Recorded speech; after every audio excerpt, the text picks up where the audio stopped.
A very warm welcome to you from Equa Marketing. This presentation is brought to you by Equa.com, a leader in digital marketing. Hello, everyone. Welcome to another episode of the Growing Dentist podcast show. Today, I'm super excited to have Minal Sampat with me. She's married to a doctor and she loves marketing. So as a company that focuses on marketing, Equa, I'm so glad to have Minal with me to talk about, marketing in general and what's going on and, how can a practice, grow the business by getting better and better at marketing. Thank you, Minal. Thank you for taking the time to talk to us today. Hey, no problem. I love it. Thank you so much for having me. Hi to everybody who's listening. This is Minal, and I'm looking forward to a fun few minutes discussing some cool dental marketing stuff with Naren. Thank you, Minal. I really appreciate it. And one of the things that jumped out at me is I don't know too many people who have broken Guinness World Records. So tell me about what happened. It was so funny. I started my company as a 27-year-old, and that was 2013. And I wanted to do something that would really kind of make a splash. So I wanted to use my dental marketing information. I wanted to use just general marketing information. And I wanted to create, if you know the millennial generation, we always want to figure out ways to give back. And so I wanted to do something that I am able to give back to the community. And because I'm a dental hygienist, and October is Dental Hygiene Month, and October is also Breast Cancer Awareness Month. I'm also a woman. So what we did to launch my company is we combined those two things together, and we created an event called Swish Away Breast Cancer. So we joined forces with a local high school, and we created a pink out game. Now, this is a local high school, and this was a football game. So we had the football players in pink, we had cheerleaders in pink, we had trucks, and we had the TV2, we had TV2 News over there, and we had reporters over there, and we sold t-shirts and bracelets and sweatshirts, everything pink, and the event was called Swish Away Breast Cancer. And the idea was that we wanted the most amount of people swishing mouthwash at the same time. So we did this at halftime during the game, and we had over 1,500 people swishing mouthwash at the same time, and we broke a world record. So what was amazing about this is that everything that we collected, all the money that we collected through everything that we did, that was all given to Susan G. Komen for breast cancer research. So it was a fantastic event. We were able to really be with the community, and the community helped us out as well. And we used a lot of different marketing techniques to get everybody together. And, this is how we launched the company. So we are actually a Guinness record holder, the company is, and that's amazing. Yeah, absolutely. And there's a couple of points that just jumped out at me. Marketing at the end of the day is about psychology, right? So Yes. You have applied lots and lots of psychological principles in doing this, right? I mean, you picked an event that was already happening, the football game. Mm-hmm. Right? You gave them a purpose. You said, hey, this breast cancer month, let's collect some money and break a world record at the same time and have some fun, Mm-hmm. right? Mm-hmm. You came up with the right name, Swish Away Breast Cancer. So you tied it back to dentistry, which is your field. Right, exactly. Right? Mm-hmm. And then as a hygienist, what I did was I also used mouthwash as calling Swish Away Breast Cancer. So we wanted, because like I said, October is also Dental Hygiene Month. So we wanted to connect the dental hygiene part of it with the breast cancer part of thing. And, using breast cancer awareness, because it's such a big event. October is so huge throughout the nation for breast cancer awareness. So it's such a great event. And because of that, it made so much sense for us to make it even bigger. And during that time, the team that I had in place too, they also had family members who were affected by it as well. So we wanted to have a compassion level, we wanted to have a awareness level, and we wanted to really involve the community with us so we can get the young kids excited, because the young ones are the ones who are on Twitter and Facebook and stuff, right? So when we created the event, the high school kids got so into it, like they were tweeting about it and they were trying to tell each other what to do. And we had high school kids making like bracelets that they could sell. So we really got, surrounded by a really, really good community awareness around it. And then we made an event out of it, and we shared the world record with the local high school. So even they were a participant with it, and they also got a world record, so we did a combined force together, and it was amazing. Yeah. I mean, you gave everybody purpose. I mean, you kind of provided the structure. So That's one of the most powerful things I noticed. Like, I built a business with 20,000 people around, growing your fans, and I didn't do any of it. It's really all these people who want to grow fans who did all the work. So, so it's really, really powerful when you give people purpose, It is. And the more purpose, and I truly believe in empowerment and providing a purpose. And the more you do that, because people should want to do this. Right. And many times we want to do it, but we don't have the tools and we don't have a plan to do it. And that is where we have to work together to say, I have a purpose. How am I going to make this happen? And that's when you can connect with other people and learn tools and learn ways to create a plan and figure out how to reach from point A to point B. And that's really what it is. You're absolutely right. Purpose is a big deal. Right. And then, like you said, you provided the structure. I mean, they didn't come up with the idea. They didn't come up with the name. They didn't, so you provided the whole, structure around it. Right. We did. The dots. And I think the world record kind of made it a big deal, right? Yeah. Who doesn't want to be part of the world record? It did. I mean, we were featured, like I mentioned, this is how the company was launched, and we were featured on different kind of, dental publications. We were on Dentistry IQ featured us as well. We had the TV2 News do an article on it. Yahoo Sports did an article on us. The local newspapers obviously did articles and stuff like that. So it really made a splash because we, again, included the community. And the funniest part is the game, the high school that we did with this. This was a very good game because this was one of their competition high schools, so they were really looking forward. So everybody was super energized to be there to begin with because they really wanted to defeat this team, and they won the game. So on top of doing all of this, they won the game. So the energy level in that field that night was just absolutely incredible. Right. And you found a shortcut. I mean, imagine getting 1,600 people to show up just to switch breast cancer. It's not going to happen. Right. Unless you have the support of people, like I mentioned. I mean, you have somebody tweeting away, a high school kid tweeting away, talking about this, and they have all their friends, and then their friends, and then their friends in the community. And we included the whole community. We had flyers and information. We used digital marketing. We used ground marketing. We were on foot, going through places to places saying, hey guys, we are doing this event. It's for local high school. They're going to be joining us too. All the donations go to the cancer research. Please join us. Come on in. If you want to buy a t-shirt, great. If not, make sure you wear a pink, t-shirt, make sure you're there. And because breast cancer is such a big, October for breast cancer is such a big awareness month, people already know about it. So including something at a local level helped out as well. So you're right. So there was a structure behind it. There was a goal behind it. There was a plan behind it. And, one of the other things that I want to do is, as a 27-year-old opening your company, people don't take you seriously. Right. Especially, so what I wanted to do was make sure that we do something, and we do something amazing that will say, listen, we can use all these different things and combine them together to really help not only break, Guinness World Record and launch a company, but to also spread awareness and have the community be a part of it. And that's what we ended up doing. So it was amazing. I mean, I can relive that day any day. I can go through it in my head, and I know all the stress and all the work and all the excitement and the energy around it was just incredible. Yeah. I mean, imagine a 27-year-old getting featured on Dentistry IQ. And it's not going to happen. Yeah, especially with a brand new company. It's like, Who is this person? What is she doing here? Exactly. Yeah. And then you didn't stop there. You continue to build on it. I mean, now you are in podcasts, we noticed. Yeah. You know what? I was very, very lucky because I was also featured on Huffington Post, not because of this, but because of actually marketing. And then this was the platform, this was a foundation. And then we obviously built upon it. I'm, Dr. Bicuspid and Howard Ferran and Gary Takis and Naren now, so super excited. But no, I love everything that I do. And I think when you love what you do, you always try to push forward.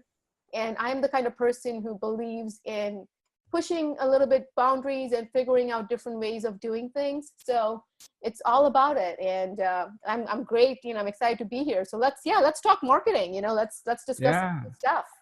Yeah. And the last point I want to mention is, authority, right? When Dentistry IQ says, you are interesting, other people think you are interesting, right?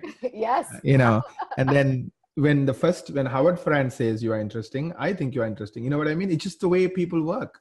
It is. And authority, credibility are big things. Exactly. Yeah. Let's talk marketing. And, so tell me why, I know you were into hygiene, but you took a kind of a left turn, right? I don't know too many hygienists who help dental practices, get good at marketing. So what kind of inspired you to get into this? Oh, Naren, you're asking me a lot of good story questions here. The funniest part is I grew up in the U.S. Virgin Islands. So I was born in India and I grew up in St. Thomas, the U.S. Virgin Islands. I know everybody who's listening to us thinking, what are you doing in New Jersey, Minal? I was in U.S. Virgin Islands, and the good thing is I still have family there. So don't worry, I totally go and visit my family all the time. And I'm sure you'll guess that my family, if you've been to the Virgin Islands, there are two things in Virgin Islands which are very popular, except the rum. Rum is always popular in the Virgin Islands. But except the rum, we have the beaches and we have the jewelry stores. So my parents have jewelry stores in St. Thomas. So I grew up in a very fun and exciting environment of sales. And when I was graduating, from St. Thomas in high school, I went to a private school in high school, a very small school. And my graduating class was 32 kids. And I knew I wanted to be in science, and, sales and business were always a part of who I was because I grew up around it. So I didn't know which one I wanted to go to. And I looked at all those different universities and I did university tours, and I decided I wanted to go to Rutgers. So I came to New Jersey to go to Rutgers, and I studied communication and biological science at Rutgers. So I kind of studied the marketing part and the business part and the communication and the bio part with my biological science degree. So when I studied both of those two, I was pre-dental student when I was at Rutgers because I wanted to see if I wanted to do dentistry. And I was in the pre-dental club. To be a part of the pre-dental club, you have to shadow a dentist for a certain amount of time. Like when you're in college and in school, you have a certain amount of community hours you have to do and things like that. So I put up my profile together, and I can't believe at that time I was faxing it. I remember going to Staples and faxing my profile to all these dental practices. And when I was faxing my profile to all these dental practices, I found a dentist who said, come on in, Minal, come on in over here and shadow with us. So because of that, something cool happened, because this practice is a pediatric orthodontic practice in New Jersey, and they're a very big practice. And I shadowed them, and we just had a great connection. They have a very, very big patient base as well. They're a huge practice. And I just love the team. I love the doctors. I love being there. And it seemed that they loved me too. So when I was leaving, they said, Minal, as soon as you get out of college, give us a call. Now, I have been somebody who's, I have worked since I was 12. I always had jobs. I always had part-time jobs. In college, I had 2 jobs. And as soon as I finished my college, I said, do I want to go to dental school? Do I not want to go to dental school? I don't know about this. Let me just call this dental practice and see if I really want to do this. So I called them up, and they didn't have a position for me. They told me on the phone that there was no position for me, or they were not hiring anybody right now, but I kept sending my resumes. I'm not someone who gives up. So I kept sending my resumes, and eventually they called me up and they're like, Minal, come on in. The doctors, want to meet you. So I thought I'm going to go have a lunch with the doctors because, they don't have any open position. The next thing I know, I'm being interviewed, and I walk out with a job. And the most fun part about doing all of this was that when I was hired, like I mentioned, they had no position for me. So they just said, we don't know where you're going to fit in, but we just want you to work here. We like your personality. We know that you can do this, and we just want you to work here. So we're just going to figure out a position for you. So that was so cool because I got to do the front desk. I did the welcome desk. I did the scheduling, the insurance. I was in the back, I was in the lab helping. I was doing dental assisting, and I was doing all these things. And that's when I took over the marketing part of stuff. So this happened before I went to dental hygiene school. So I started looking into their marketing. And then I said, I really love marketing. And I wanted to be a part of the dental field as well. So I went to hygiene school too. And eventually what happened is I kind of streamlined everything they were doing in their practice. And we started to see amazing results. And because of that, my company was born. So I said, we are doing all this awesome stuff. I really want to make sure that we bring this out to more and more people, because I was getting calls from the AAPD and the ADA at that dental office saying, what are you guys doing? So I said, if they are calling us, we must be something on, we must be on to something here. So I opened up my company to help other dentists as well. And that's how I got into marketing. So kind of a long story, but it's a fun story. Absolutely. So tell me about, how did you start streamlining this first business from a marketing standpoint? Just walk us through what was it like before you got in, and how did you massage it and, Sure. The first thing I think that we forget, and we do this a lot. I don't know how many of you have read the E-Myth or the E-Myth Revisited. That's, those are books. And I think we all get into this idea that we can do everything. So when you look into a business, sometimes you find the dentist who's being the dentist, looking at, trying to be a dentist and seeing patients and providing dental care. But then you also see the dentist trying to run the marketing. And then you also see the dentist on, ground level trying to communicate and connect with the local community. And when you have 3 to 4 jobs for you to do every single day, you can't focus on any one of them.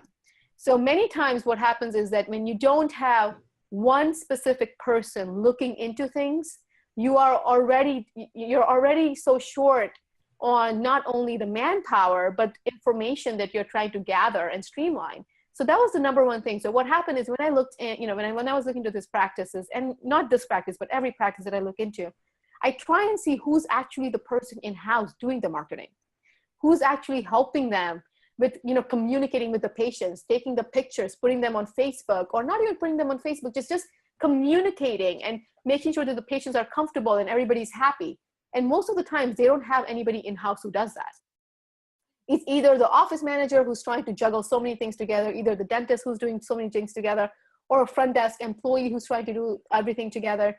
And that's the number one thing when you want to streamline anything you're doing in-house. Because how many times have you gone to conferences, or how many times have you hired a company, but the dental professional or the team does not have the time to communicate with any of them? As a consultant, I have practices who I'm waiting for an email for the last 4 months or a phone call. And it's not that they don't want to communicate back. I mean, they're paying me, but it's just that they're so busy that they don't have time to communicate with me. Now, if they had somebody in-house who was my go-to person and I can communicate with them, that alone takes care of all that waiting game, So the number one thing, what happened with me was that I became that person. I became that person who said, give me time and let me look at everything we are doing. And once I had the time to figure out how and what and where we want to go with marketing, we came up with a plan. And I started looking at, obviously, then we went into the detailing part of streamlining marketing, which is figuring out, making sure that we ask all the patients where they're coming from, making sure that we have all the information on how much we're spending on marketing, converting an ROI saying we have this many patients coming from this marketing research or referral sources, putting that into the information, saying, okay, this is something that we're spending $2,000 on a monthly basis. It's getting us maybe 1 or 2 patients or not even any patients. Can we remove some of the budget from here and put it elsewhere where we are getting new patients from? So I started taking all of that together. So the first thing was having somebody who can actually streamline and help you with your marketing in-house. The second thing is looking at data. Information is so powerful. And Naren, I know you know more than anyone how powerful that is, because I know that you provide some of this information to your clients. So you know the exact idea about the importance and how necessary it is to actually figure out where to go. Right. Yeah. I mean, there's so many points you said, and I just want to piggyback. And I totally agree. I mean, the good news is, I'm sure you've heard of the famous quote from the former VP of marketing at P&G. He used to say, I know half of my marketing works. I just don't know which half. That's before digital marketing, right? Now you know exactly what works and what doesn't. Exactly. And, so when you have all this data together, I am a true believer that you need to have a smaller target market. What I mean by that is that when we do marketing, sometimes, I will ask a client saying, who's your ideal new patient? Who's your ideal new patient? Who's somebody you want to come to the practice? And I will get the ranges beyond belief. I'll get everything. Well, I'm a GP, so I'll see everybody. I understand that. I totally appreciate that. But if you had ideal new patient, if you had somebody that you would love to be your new patient, who are they? What's Right. the age group? What sex are they, males or females? What services do you want to provide to them? Which marketing is going to work with which patient depends on your patient group, right? Depends on your target market. If you're trying to market to women, and if you're trying to market to men, that alone is different. If you're Right. trying to market to mothers, that alone is different. So if you don't know who you're trying to market to, then you don't know what your marketing message is going to be. So going back to, I'll just piggyback on the world record that we did, and I'll tell you that we marketed to the students because that's who our target audience was. These were the people who were going to be in a high school. Right. So we targeted to the students, and we targeted to them saying, guys, this is what we want to do. And they got super excited. and started talking to their friends and their family. So that was the first category of our marketing for the world record was the students. The second was the community, because we're involving the community. This means the community businesses, people in the community, parents of students who come to, who have students going to this high school, things like that. But if you don't know your target market, you have no idea how you're going to have your marketing materials show to them. Right. So once you have somebody in-house who can help you with things, the second thing is you look at your data and say, what is working, what is not working. The third thing is you have to design your marketing around it. And you want to say, okay, if I am a pediatric dental practice and I want to attract new moms to my practice, what am I going to share? That the new moms are going to go and say, wow, this looks like a really cool dental practice. This is where I want to take my kids. So that information is so powerful. So that's a part of streamlining, because you need to know what information is going to connect with your target market.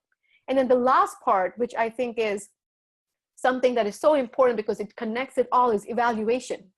And sometimes we get so much into, this new idea of working with everything that's out there. We want to be on Instagram. We want to be on Pinterest. We want to be on Facebook. We want to be on Twitter. There are so many online activities nowadays, right? And we want to be on everything. Focus on one. Right. Focus on one, get good at it, and then move to the other one. Because the important part is that if your target market is hanging out on Facebook, but you're focusing on Twitter, that's not going to help you. So if you know where your target market is, because now you know who your target market is, now you know what kind of messaging you want, then you have to figure out what kind of platform you're going to use. And let's say your target market are seniors. If they're seniors, do that newspaper ad, do the mailings, go to the senior homes. If your target market is younger generation and you want to be on Facebook, go there. If your target market is Instagram, if you're trying to target market to college kids, go on Instagram, So once you decide your target market, once you decide the messaging for your target market, then you figure out what am I going to use as a device to get this messaging to the target market. And I think we miss the mark on that many, many times, because I see practices struggling to do all social media at one time. And it's like saying, don't do that. Just focus on one, figure out which one has a target market, work on it, and then do the other one. I'm not saying don't have a presence on the other ones, but focus on converting on at least one of them and then grow out of that. I want to kind of, piggyback or sort of reinforce a few things you're making. As a society, right, if you look at humans as a race, the average person today is richer than a king 200 years ago, meaning has a better life, meaning, the king 200 years ago, didn't have, hot water in his house, right? Mm-hmm. Didn't have medical care that you and I have, didn't have a cell phone where you can press a button and somebody will come and pick you up 2 minutes later. You know what I mean? So the average person today has so much. And 200 years ago, the average person, was happy that he got 3 meals, right? Because, right. You have to work really hard and all of that stuff. Now, how many times do people starve? I mean, I'm talking about most of the world on a daily basis. Very, very little, right? Comparatively speaking. So the challenge is that how do you give people purpose? How do you give people something bigger than themselves? And the entire point of Fan's Choice, which has around 20,000 businesses, who do you want to be a fan to? Who do you want to be a hero to, right? Because, I mean, this, there are some people who have so much money and so much success, but they're miserable. But when you are a hero to somebody, whether it's, these families, with older kids, and you want to be a hero to them, so you understand them, you understand what they're looking for, you're communicating to them, you are catering your practice to them, then now not only does your business grow, because now they're your fans, and fans grow your business. And you actually enjoy it because that's what you also want. You make a conscious choice to be a hero to it. So I really like, what you're talking about it, but I think I just wanted to add that extra layer. No, I think that's a great point to have, because the more people, like you mentioned, the more people who are already bought into your brand, the more word of mouth gets around. And that is the number one. It's always been one of the most powerful ways to get new patients through the door is word of mouth. Right. Whether it is word of mouth to your current patients, whether it's word of mouth because you have a Facebook ad running, word of mouth is your number one new patient referral source. It has been that way. And right now it's like that as well. So you're absolutely right. If somebody believes in your brand, if somebody believes in your dental practice, they believe in your team, they believe in the services you provide, they're going to be the ones who are going to be talking about it. I mean, why do we shop at, Mac? Why do I have an iPhone compared to an Android? Why would I drink a coffee, let's say at Starbucks compared to Dunkin' Donuts? Because you believe in a brand. And because of that, it's in the same thing with dental marketing, like you said, is that once you figure out who your fan is, and once I know what I like, and once I know that I connect with this people more than the practice down the road, that's who I'm going to go to. Right. And the second point you said, again, is a very valid point. By the way, Michael Gerber is the guy who started eMyth, and I personally... I love that book, right? Yeah. And I ended up spending 2 days with him in California at his house. This is 5 years ago, and now I think he's in his 80s. This was around when he was in 75 or so. And he's an amazing guy, and he actually changed my life. So in my history, we have 180 people now, but the first 5 years I was messing around, and he pretty much said something that really stuck with me. He said the secret to IBM success is IBM visualized what they want to be when they're done. And then they went to work every day to get a little bit closer to who they wanted to be when they're done. And every day they just got a tiny bit closer and a tiny bit closer. So he talked about the notion of working on your business, not in your business. And several iterations later, one of the other things I have found is if you tell somebody to do 20 things, they cannot be the best in the world at any of those 20 things. Exactly. But if you tell them to do one thing, that's all they do, they can now be the best in the world at it. They can grow and grow and grow and grow and grow. So one of the revelations I had is, we have 180 people, but they were big teams. So now we have tiny teams, and we have 42 of them. Each one just focuses on being the best in the world at that one thing. And trust me, I mean, some of our businesses have grown 100 times, or products. And it's because we decided to be the best in the world at one thing instead of trying to be the best in the world at 25 things.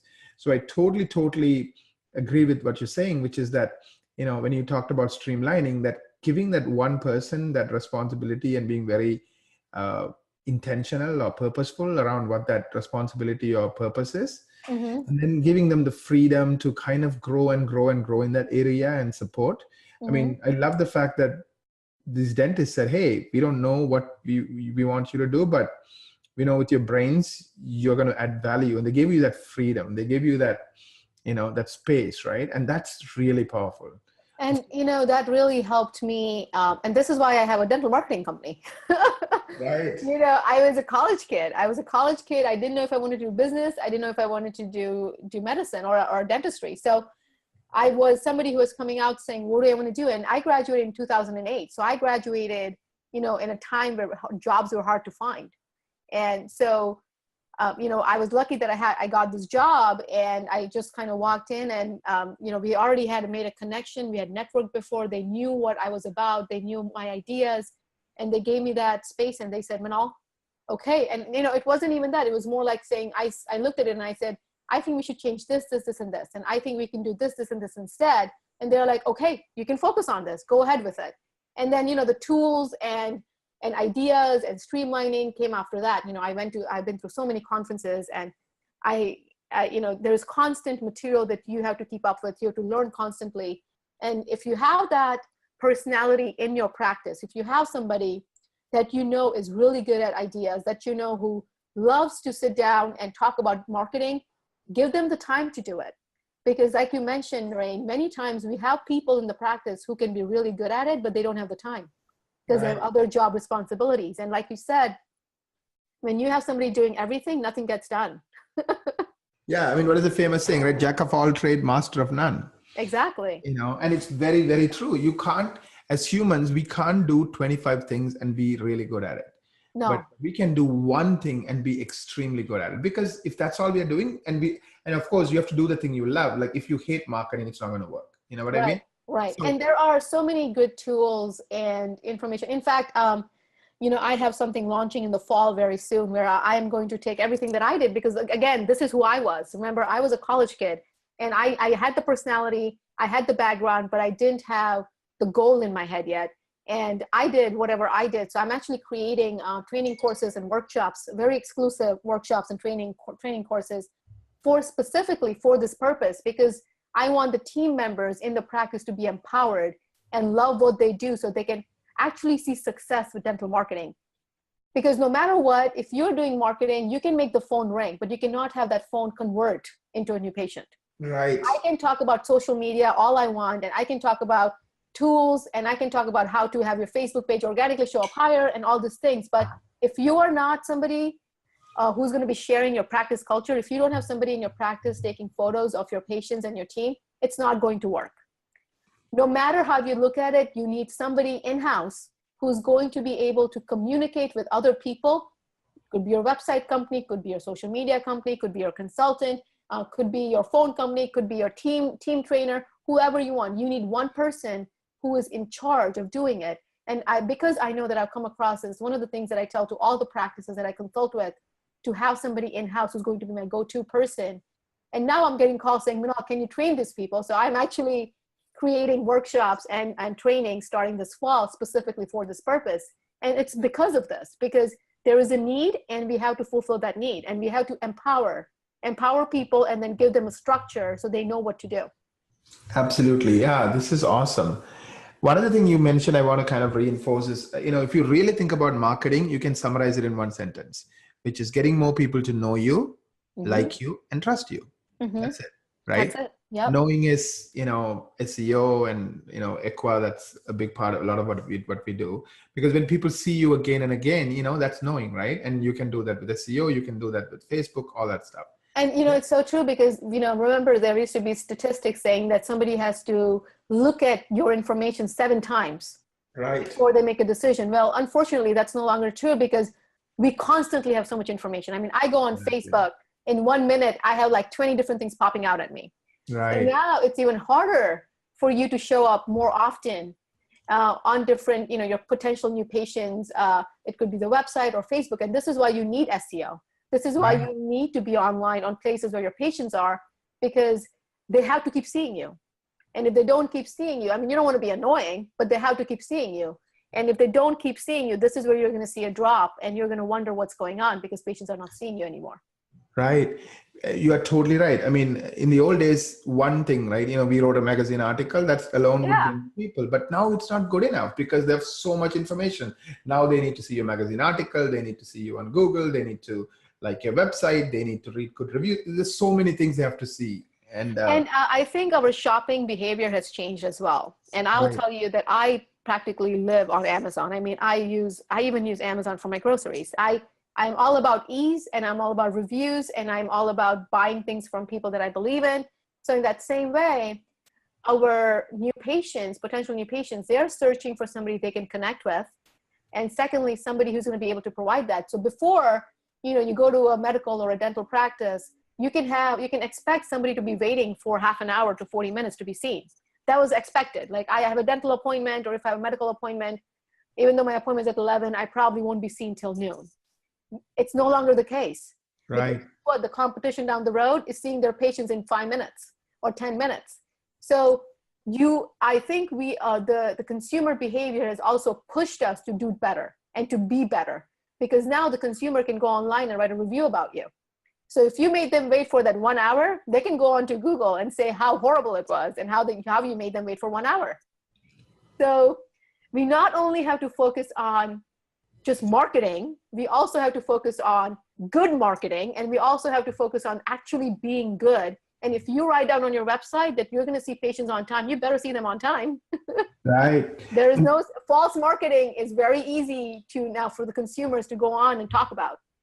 I mean, you're absolutely right. I mean, they have done surveys. People do not trust big brands anymore. US Congress, the big banks, most of them have less than 10% approval rating. Right. But and they would rather sleep in a stranger's bed on Airbnb based on reviews. Absolutely. Than going to a big hotel, which has a name. Exactly. I'd rather go on an Uber and not know who the driver is. Yeah, because there's 7,000 other people who know the driver and say he's a 4.9 star review. So you know what? For you, that 7,000 people or that 500 people saying he's good is what 10 times better than, this random taxi guy. The other thing is also this idea that people have, and this is also marketing, and I want to go over it, is that they think that everybody's scared of the negative review. Everyone, I'm a speaker and I speak a lot on marketing, and one of the most questions I get is, how do I handle a negative review? And there are ways you can handle it. I'm not going to go into details about that because I know we have a time constraint. However, don't fear the negative review. If you did something wrong, you take care of the situation. However, if I were to go online and look at a business and they only had 5 stars, that's an alert for me. Nobody's perfect. I would go to a place that has 4.5 stars than 5 stars. Because either you're paying for those reviews because you have all 5 stars, or there is something weird going on here because nobody's that perfect. So it's almost okay for you to have a couple of negative reviews. It's okay. As long as you control the situation, as long as you go ahead and make sure that you're replying to these reviews, as long as you're making sure that you have more positive reviews. The only way to get rid of negative reviews is to have more positive reviews. So push yourself to be better. And if you have a negative experience, learn from it and say, okay, this is what we did wrong. Let's fix it. And if you have negative reviews, which are completely spam and bogus, that's a whole other story. And that will be another day's podcast. But control the situation. That's what you need to do. And don't fear. You need to have reviews because you need to have your patients talking about how amazing you are. Reviews are word of mouth online. Give them a platform to talk about you. Right. I'm glad you talked about reviews because on the know, like, and trust, it's trust. And this was a big problem for our clients going back to 2008. And the issue is this: everybody who's happy will say, I'll write a review when I get home. But then what happens is life comes in front of that and they don't actually do it. Mm-hmm. So we came up with a tool called growmyreviews.com, and we use Robert Cialdini's principles. And it's pretty straightforward. What it is somebody's telling you, hey, Miss Hygienist, my gums don't bleed anymore. Thank you so much, right? Mm-hmm. And there are moments like this, they're appreciating you for the great work you do. Mm-hmm. At that moment, if you turn around and say, do you mind if I send you a quick text and can you spend 2 minutes just writing this on one of our review sites? Mm-hmm. At that moment, they're going to say yes. And we have tested it. And at that moment, them saying yes, and actually Cialdini has tested it, it's 300, 400% more than otherwise.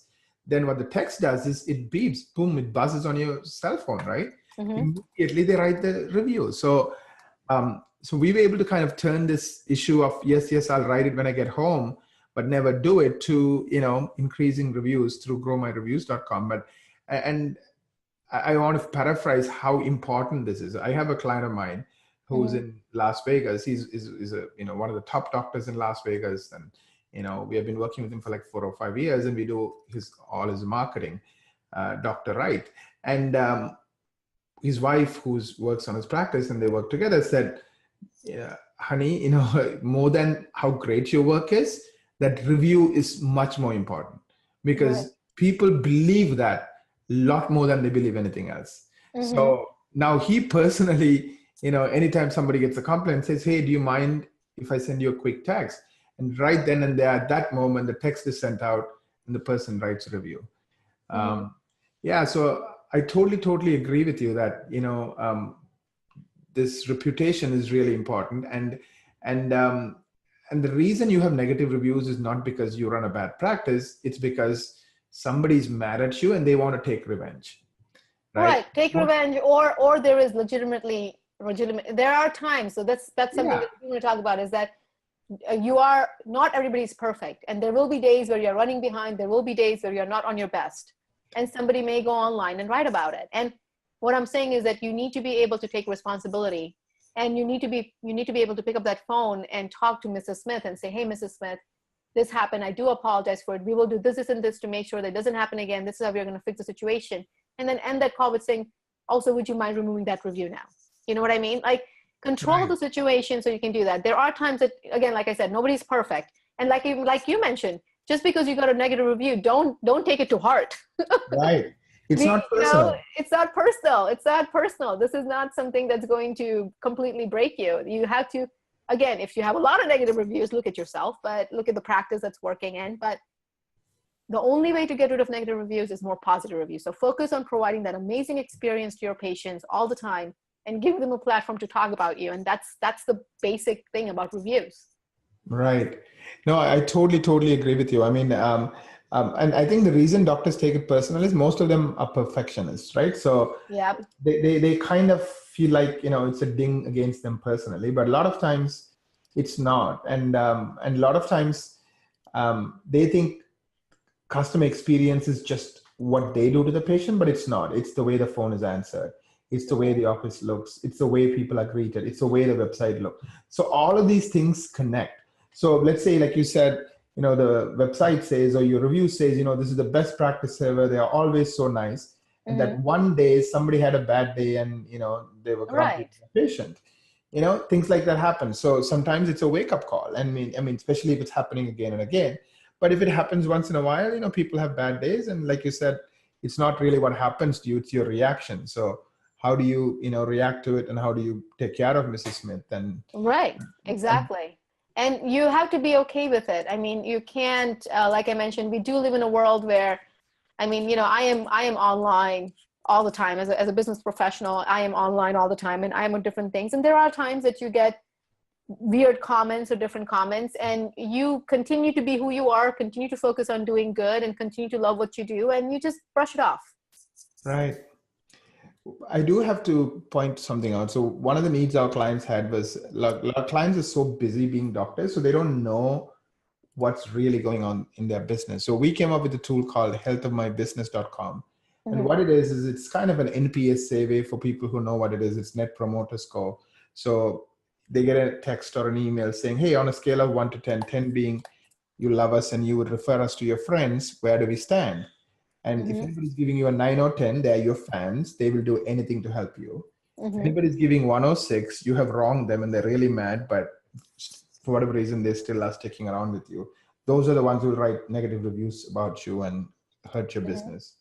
And then the 7 and 8s, they're on the fence. They're neither fans nor mad at you, but they're just so-so, right? So the question is, if they're a 9 or a 10, what can you do to leverage them? If they're a 1 or a 6, find out if their concern is legitimate and fix it. And sometimes you might notice,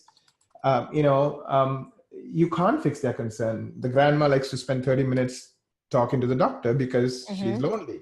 And you run a busy practice and you can't give that because you just don't have the time. So explain to her and say, hey, you know what? Maybe we are not the right practice for you, because instead of disappointing her and she being upset and telling all her friends, sometimes, walking away makes sense. On the other hand, you want your practice to be all about customer service, but many of your people are not. Then, like you said, looking at the mirror and figuring out, how do you, learn from it? How do you grow from it?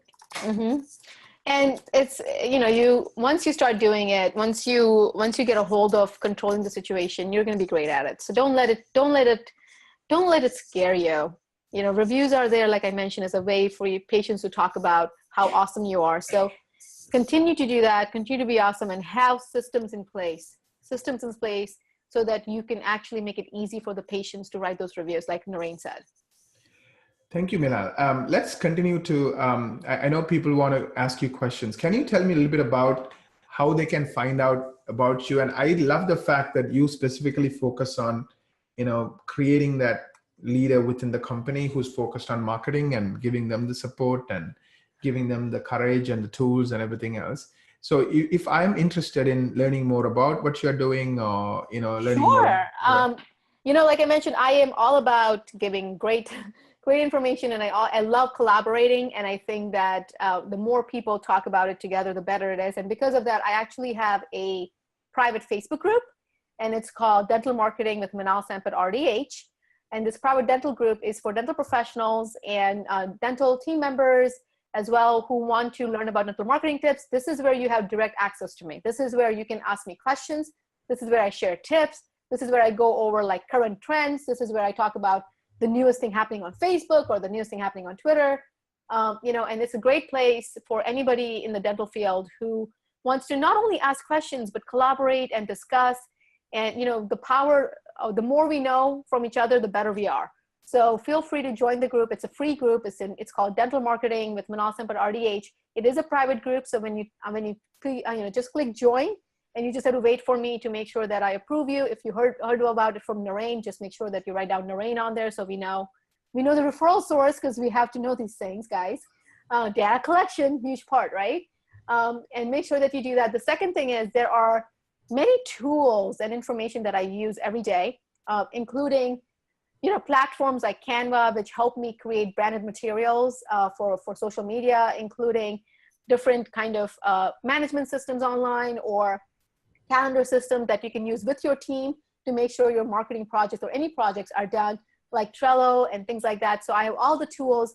And if you do want to get the tools, not only the tools, but if you also want to get the 10 ways to get your dental marketing, streamlined properly, all you have to do is text the word resources. So the word resources to number 38470. So again, text the word resources to number 38470. It will ask you for your email address. Put the email address in. You will receive the list of resources today. In the next couple of days, look out for the PDF, the email with the PDF that you can print out and give it to your in-house marketing team member or yourself and look at it and figure out there are 10 steps to start streamlining your marketing right away. So again, that's text the word resources to the number 38470. If you have dental marketing questions and you just kind of want to go, want to know about trends and what's happening in the field and you want direct access to ask questions to me, that will be joining my Facebook group, which is Dental Marketing with Minal Sampat RDH. Awesome. By the way, I did try that text. For whatever reason, it's saying not delivered. Is that number correct, Minal? I will double check it and make sure that it is active, but it was active at my end. Yes. Oh, you know why? You are not in the US. Right. And my phone number is the Canadian number. Yeah. So I do apologize. This is US number. So this way, so here's another way you can reach me. So if you are international, what you're going to do is you're going to join my Facebook group and directly message me from there, or here's my email address. You can email me. It's my first name, Minal, M-I-N-A-L, again, M-I-N-A-L, at marketing, M-A-R-K-E-T-I-N-G, marketing, and then the words G, the letters GMM.com. So that's going to be Minal at marketing, GMM.com. And this way, you can directly send me an email and say, hey, Minal, I heard your podcast with Naren. I was interested in getting the resources that you mentioned, and I'll email them to you directly. Perfect. Yeah, I'm going to do that actually. That'll be awesome. Thank you, Minal. And I really like the approach you take, which is, it's all about helping people and, I believe that the more you give, the more you receive as well. Right. So, right. I think that, like I mentioned, there are so many brilliant, amazing people out there, creative people out there. And it's a network of people. And if we work together, we all have different ideas and we can really make some amazing things happen. Yeah, I'm really looking forward to getting to know you, Minal, and working with you. And I know our listeners would have enjoyed a lot of this. So thank you very much for taking the time today and, sharing your insights. And above all, I want to, I have two girls and, I'm not that old. I'm in my early 40s, but still, you have done amazingly well, and so continue doing what you're doing. This is awesome. Thank you so much. Thank you. No, thank you so much. And thank you for having me. I'm so excited to be a part of this. And to the listeners, hey, feel free to reach out. You can also check out my website, marketinggmm.com. If you have any questions, you have ways to reach out to me directly. And like I said, don't be shy. Just if you have questions, hey, reach out. And I know that we can make this happen. And I know you have amazing team members who can make this happen as well for you. So I'll talk to you guys soon. Thank you, everyone. And thank you, Minal. Thank you for joining us for another episode of the Growing Dentist podcast show.